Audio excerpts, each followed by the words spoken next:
स्वयंपाकात स्वादाची जान, डीएम मसाले तुमच्या घराची शान. छत्रपती शासन महिला गृह उद्योग कबनूर इचलकरंजी घेऊन येत आहेत अस्सल परंपरेची मराठमोळी चव म्हणजेच डीएम मसाले. मटन मसाला, चिकन मसाला, धणे पावडर, गरम मसाला, बिर्याणी मसाला, तिखट चवदार मसाले आणि चटणी म्हणजेच डीएम मसाले.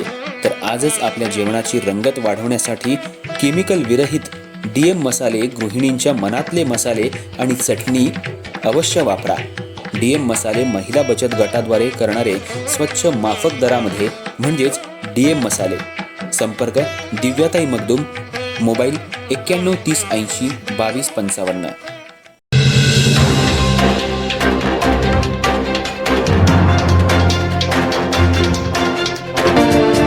कोल्हापूर जिल्हा परिषदेच्या निवडणुकीमध्ये पट्टणकोडोली जिल्हा परिषद मतदारसंघातून अनुसूचित जाती जमातीमधून पुरुष प्रवर्गातून चंदूर येथील महेश उर्फ दरगोंडा पाटील यांनी निवडणूक लढवली होती. ते निवडूनही आले, पण त्यांचा जातीचा दाखला हा खोटा आहे याची तक्रार डॉक्टर उदय कांबळे यांच्यासह 7 जणांनी जिल्हाधिकारी कोल्हापूर, जिल्हा पोलीस प्रमुख, प्रांताधिकारी, तहसीलदार, जात पडताळणी कार्यालय यांच्याकडे केली होती. याचीच दखल घेऊन शिवाजीनगर पोलीस ठाण्यात या संपूर्ण प्रकरणाची चौकशी करून अहवाल सादर करण्याचे आदेश प्रशासनाने दिले आहेत. कोल्हापूर जिल्ह्यात जिल्हा परिषदेच्या निवडणुकीत गेल्या काही महिन्यांपूर्वी पट्टणकोडोली जिल्हा परिषद मतदारसंघातून अनुसूचित जाती जमाती या पुरुष गटातून महेश उर्फ दरगोंडा पाटील यांनी निवडणूक लढवली होती.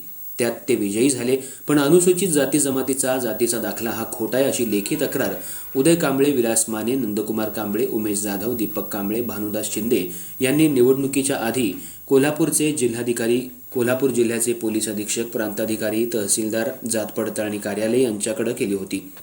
7 जणांनी महेश पाटील यांचा जातीचा दाखला खोटा आहे असा आरोप केलाय.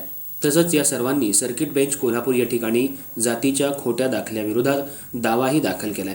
त्यामुळं महेश उर्फ दरगोंडा पाटील यांचा जातीचा दाखला खोटा आहे, त्यांनी आमच्या समाजाची फसवणूक केली आहे, त्यांच्यावर गुन्हा दाखल करण्याची मागणी या सर्वांनी सध्या केली आहे. काही दिवसांपासून जिल्हाधिकारी कार्यालय, जात पडताळणी कार्यालय इथं आंदोलनही करण्यात आलं. आज कोल्हापूर जिल्ह्याचे पोलीस अधीक्षक यांच्या कार्यालयातून अर्जाची दखल घेऊन शिवाजीनगर पोलिसांना या संपूर्ण प्रकरणाची चौकशी करून अहवाल सादर करण्याचे आदेश देण्यात आलेत. या अनुषंगानं शिवाजीनगर पोलीस या खोट्या जातीच्या दाखल्याचा सध्या तपास करतायत. महेश पाटील यांनी निवडणूक आयोगाकडे खोट्या जात पडताळणीचा दाखला सादर केलाय. तो खोटा आहे असा अहवाल प्रांताधिकारी, तहसीलदार यांनी वरिष्ठ कार्यालयाला दिला आहे. माहितीच्या आधाराखाली हे सर्व कागदपत्र समोर आली आहेत.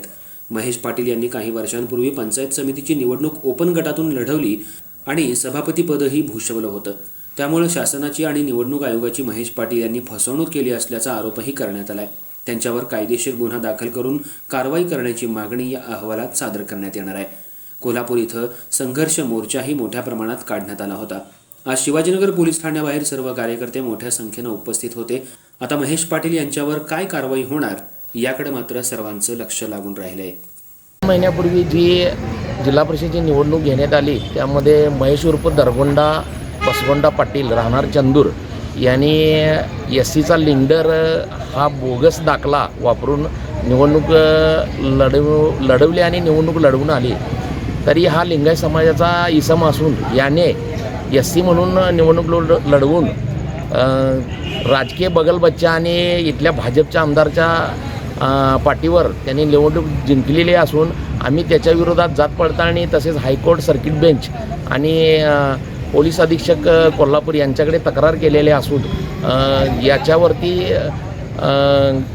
मीडियाने सुद्धा आणि या बाकीच्या लोकांनी सुद्धा प्रकाश टाकून योग्य ते आपल्या अनुसूचित जाती मधील लोकांना न्याय द्यावा आणि येथील आता जे SP ऑफिसकडनं तक्रार आम्ही नोंद करा म्हणून गुन्हा नोंद करा म्हणून आम्ही देण्यात आलं होतं, तो लवकरात लवकर फसवणुकीचा आणि शासकीय तसेच शालेय व्यवस्थापन अध्यक्ष विजय बसवांना याच्या मदतीने त्यांनी शालेय दप्तरामध्ये देखील रजिस्टरमध्ये खाडाखोड केलेले आहे आणि त्याची त्वरित चौकशी करून त्याच्यावर फसवणुकीचा गुन्हा नोंद करून त्याला त्वरित शासन करावे अशी आम्ही मागणी जिल्हाधिकारी आणि तसेच सर्किट बेंचमध्ये आणि आपण शिवाजीनगर पोलीस स्टेशन आणि SP ऑफिसकडे करीत आहे. पहिला ते ओपनमधनं निवडून येऊन सभापती झाले. त्याच्यानंतर त्यांनी ओबीसी जिल्हा परिषद ओबीसी पद पडणार म्हणून कधी जिल्हा परितक्त्यामध्ये ते निवडणूक जाहीर झाली 2022ला. त्याच्यासाठी त्यांनी ओबीसी दाखला काढला आणि परत SC मतदारसंघ होणार आहे म्हणून त्यांनी परत 2012 साली आपले वडील मयत आपण स्वतः तयार केला आहे पण त्यांच्या वडिलांनी तयार केला असं भासवून खोटा जातीचा दाखला तयार केला आहे. तरी यावरती तहसीलदार कार्यालयाने अहवालसुद्धा दिला आहे की हा दाखला आमच्याकडून वितरित झालेला नाही आहे आणि माही सेवाकडून सुद्धा रिपोर्ट आलेला आहे आणि मुंबईच्या पोर्टलकडनं सुद्धा जे ओबीसी वापरेल त्याच्यात खाडाकोड शाळेच्या दाखल्यामध्ये केलेलं आहे. तरी यात जिल्हाधिकाऱ्यांनी आणि तहसीलदार प्रांतांनी लवकरात लवकर लक्ष घालून त्याच्यावरती गुन्हा दाखल करावा.